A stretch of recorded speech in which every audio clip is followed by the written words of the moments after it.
What is going on, everyone, and welcome to WreckTalk. And today, we're talking about the Nerd Bowl, baby.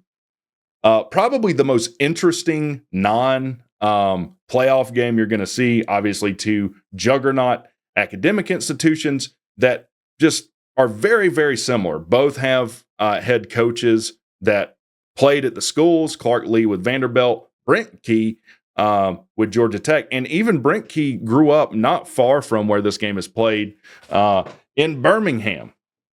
So I hope you all had a very Merry Christmas and Felice Bobby Dodd.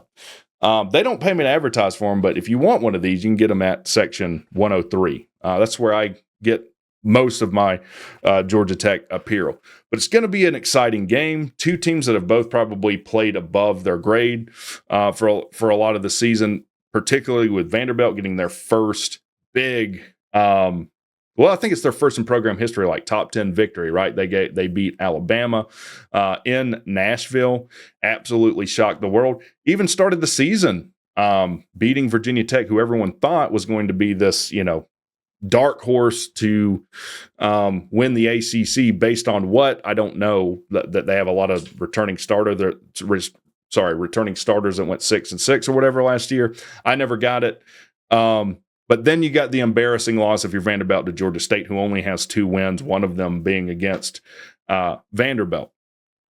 Georgia Tech started off the season with a big emotional victory against Florida State, and then Florida State went 2-10 and absolutely further embarrassed themselves to a point that I don't think anyone who has a working brain really respects or even, in passing thinks about Florida State, right? We'll talk about them some in a little bit too.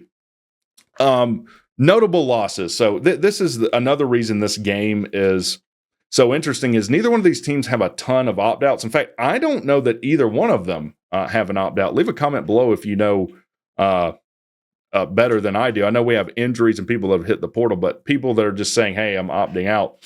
I guess that counts. I guess portal players count as opt-outs. Whatever. Stay with me. The only notable loss I see for Vanderbilt is Gunnar Hansen, offensive tackle. He's going to Florida State. And this isn't a dig at Vanderbilt, I promise. This is a dig at Florida State. I don't know what this kid's thinking going to Florida State. I guess he went to Vanderbilt. He's like, well, hey, they're usually not very good. I'll go there. I really like losing. And then Vanderbilt plays way better than they have probably since Franklin was at the school, and he said, I hate winning. Where can I go if I hate winning? And then he went to Florida State, which he couldn't pick a better school for that. Maybe he also saw Diego Pavia had sued and won against the NCAA and said, hey, I want to blow through a ton of money, sue the NCAA, and then basically lose, which would make sense for going to Florida State too, is right. But this isn't about bashing Florida State. Let's talk about the game. Georgia Tech loses a lot more with respect to what Vanderbilt is, not with respect to what most teams are losing right now. Biggest one, Eric Singleton Jr., guy that was kind of on the fence, hadn't signed with anyone. He signs with Auburn. I guess there was a bidding war. Reports of over $1 million for this kid. Leading receiver for Georgia Tech, so it definitely hurts. But I guess his dad said it's not about money, though. None of that was about money, so keep that in mind. Also lose Corey Robinson, offensive tackle. That one hurts. I'm sure that wasn't about money either. Romello Height goes to Texas Tech, also God's plan, so can't argue with it. But it hurts defensive end for Georgia Tech. And Georgia Tech's already fairly thin at the defensive line, and they certainly will be going into next season. Other thing is probably the biggest blow to Georgia Tech in this game as far as who they're losing is Kyle Eford. He had surgery, so he will be unavailable for this game. Georgia Tech has a very good run defense, and it started and stopped with Kyle Eford.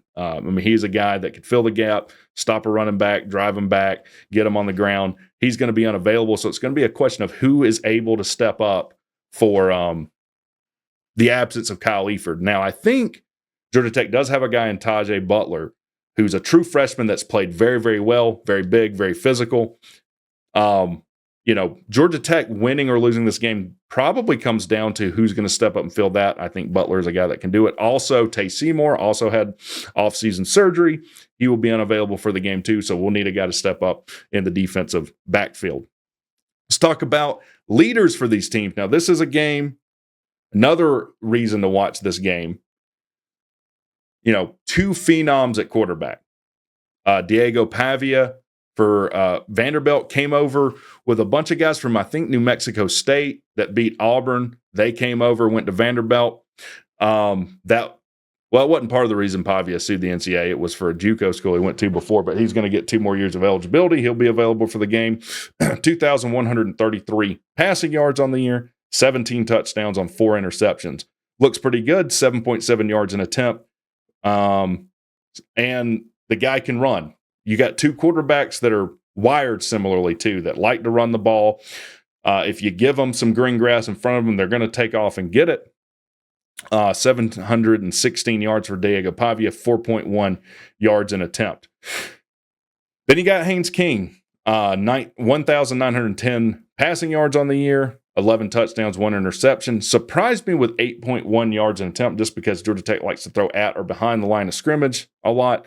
578 yards on the ground, 5.3 yards an attempt. Now, that might not seem super impressive and kind of surprising if you're not a Georgia Tech fan, but you have to remember, Haynes King didn't play for the majority of the season. And in basically every game he played in after Syracuse, he was fairly injured. Right now, he's not going to be 100% for this game, I'm fairly certain of.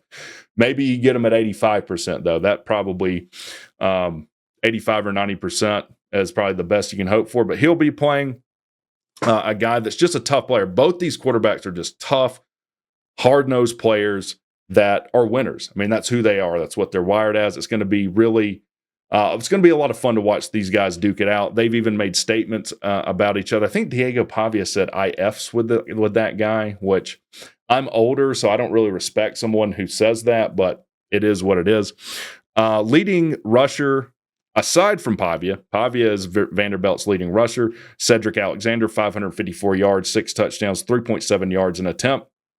Solid running back for them. Jamal Haynes for Georgia Tech, leading rusher, 808 rushing yards, 5.3 yards an attempt, and 9 touchdowns. I think, as far as just total run game, Georgia Tech probably has the advantage there. I'll take the Haynes duo over Pavia and Cedric Alexander. That doesn't mean I think one or the other is going to win the game. I just think Georgia Tech has an advantage there. Leading receivers for Vanderbilt, Eli Stowers. Tight end, big kid, another tough kid, 583 yards, 4 touchdowns. Georgia Tech, the leading receiver was Eric Singleton Jr., the leading receiver that will be playing in this game. Malik Rutherford, 607 yards and 3 touchdowns on the year. Malik's kind of a sneaky good player. Very quick. We like to throw quick screens to them. A lot of yards after catch with blocking forming in front of him, and just a headsy player. He's also been banged up at times throughout this year. Georgia Tech's been banged up at running back. Jamal Haynes probably won't be 100%, though no one is. On the defensive side for Georgia Tech, Zeke Biggers. It's going to be his last game.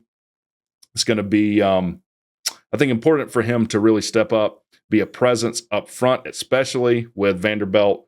Well, they have a tackle out, but both teams are going to have tackles out. Communication and offensive line is really important. So we'll have to see kind of how that works going into this game. But I think Zeke Biggers, it's going to be important for him to step up, have a big game, and be a presence up the middle on the defensive side for Georgia Tech.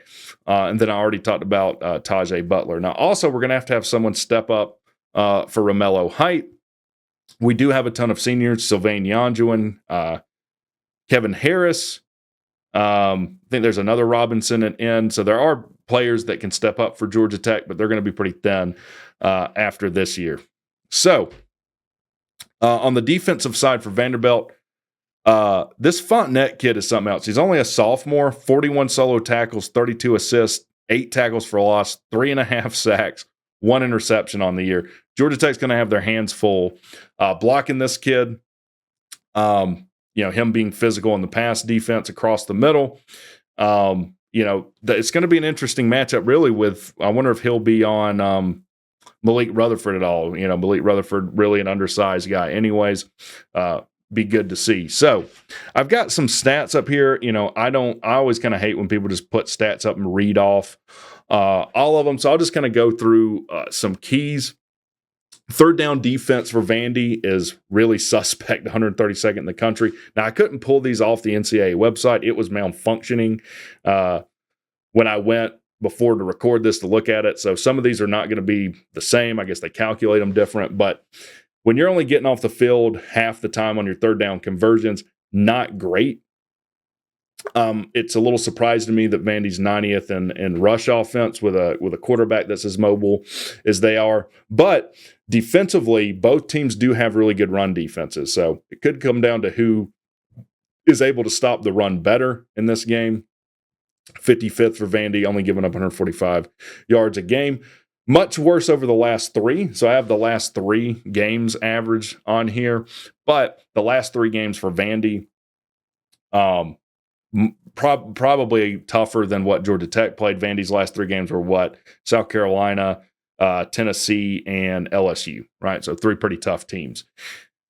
Vandy's really struggled in pass defense, so that's probably something Georgia Tech looks to take advantage of, giving up about 257 yards a game. But really, Georgia Tech struggles just as much. They're 90th. That makes total sense to me. It's been very hit and miss with the pass defense in Georgia Tech this year. They'll go and they'll stick it to Miami, and then you almost let NC State come from behind and throw for 200 yards in a quarter or something against you. And going to be even more important with Tay Seymour out. We talk a lot about turnovers determine games, penalties. One thing that sticks out to me, penalties per game, Vandy's 58th in the country, 48.9 penalty yards a game, and virtually the same over the last 3 games. Something that Tech has a massive advantage in. 8th in the country, only giving up 37.8 penalty yards a game, 32.7 over the last 3. Turnover margin a little better for Vandy. They're plus a half over the season. That's good enough for 32nd in the country. About a third over the last 3 games. Georgia Tech turnover margin 53rd in the country, plus 0.2 and plus 1 over the last 3 games. So they're getting more turnovers over the last 3. So we talked some about the best 3 wins. Vandy, if you look at their best 3 wins, Alabama, Virginia Tech, then probably Auburn. For Georgia Tech, Miami, Duke, and then you kind of struggle to find the third best win, UNC, maybe NC State. I guess you'd say NC State because it beat UNC. But both these teams that have had games that have been close, that they've ended up losing. Obviously, if you look at something I'll never get over, the Georgia Tech Georgia game, 8 overtimes. And then obviously you got, Vandy beating Alabama. They ended up winning that one. But I think it shows that these are just 2, if you're a football fan, you like this is a game that you want to watch. So assuming Haynes King is as healthy as he looked against Georgia Tech, the game plan for Vandy, I guess let's talk about that. Number 1, you need to stop the run game of Haynes King. If you let Haynes King run all over you, if you let him pop off for 120 yards on the ground, 2 touchdowns and then 280 through the air for another touchdown or 2, this is going to be a tough game for Vandy. Very likely Georgia Tech wins. In fact, if you look at the past, or if you look at every game Georgia Tech has lost this year, I bet they're under 120 yards rushing. Georgia Tech does not do well at all when they're not able to run the ball. So stopping Haynes King, really I think the game plan for Vandy will just be to stack the box and stop the run game of Georgia Tech, period, given that fact. And if you're Vandy, just say, hey, if you're going to beat us, you're going to have to beat us through the air, especially with your number 1 receiver out. So that's defensively for Vandy. Offensively for Vandy, I think you can take advantage of the pass defense for Georgia Tech. So I definitely look to get Eli Stowers involved a lot across the middle, find creative ways to get him the ball, and maybe let that open up your run game where you get Georgia Tech defensively on their heels, especially with Kyle Efert out. For Georgia Tech, defensively, you can't let Diego Pavia run all over you. Vanderbilt struggled a little bit as of late.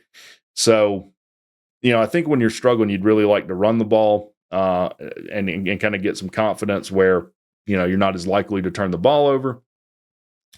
So if I'm Vanderbilt, I'm definitely looking to get Diego Pavia started off on the run, get the run game started, and like we talked about,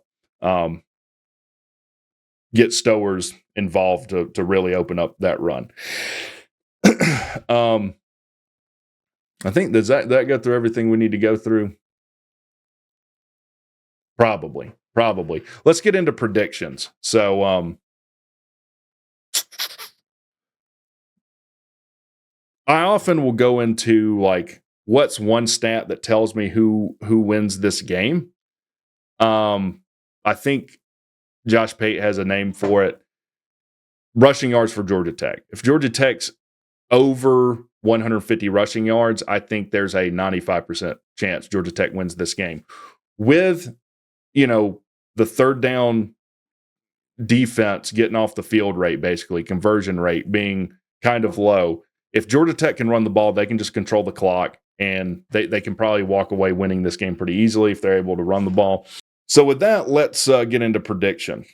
A lot of people are saying this is going to be a fairly close game, and I tend to agree. However, just looking through the stats, looking at what the teams do well, looking at how they played, over the past half of the season, I think Georgia Tech wins this game probably because they're just able to dominate on the ground. Though, what's his name? Fontenette might have something to say about that. I think Georgia Tech probably wins this game running for like 175 yards. They're able to control clock, and they win at something like 28-17. I'm going to go 28-17. So I'm sure there's going to be a lot of angry Vanderbilt fans. That's my opinion on it. Let me know what you think in the comments. Who do you think is going to win the Nerd Bowl, right? And I guess maybe we'll just do a little trash talk to end it. If you're a Vanderbilt fan and you're mad about that, and I'm thinking of one moron in particular, think about this. These are two engineering schools. I don't know who's put more men on the moon, but I know what team hasn't been in the SEC since before we landed on the moon, and that's Georgia Tech. And do you know what? They've got more SEC titles than Vandy. So enjoy it. Tell me what you think in the comments. Y'all have a good one. God, I love Nerd Bowls. Woo!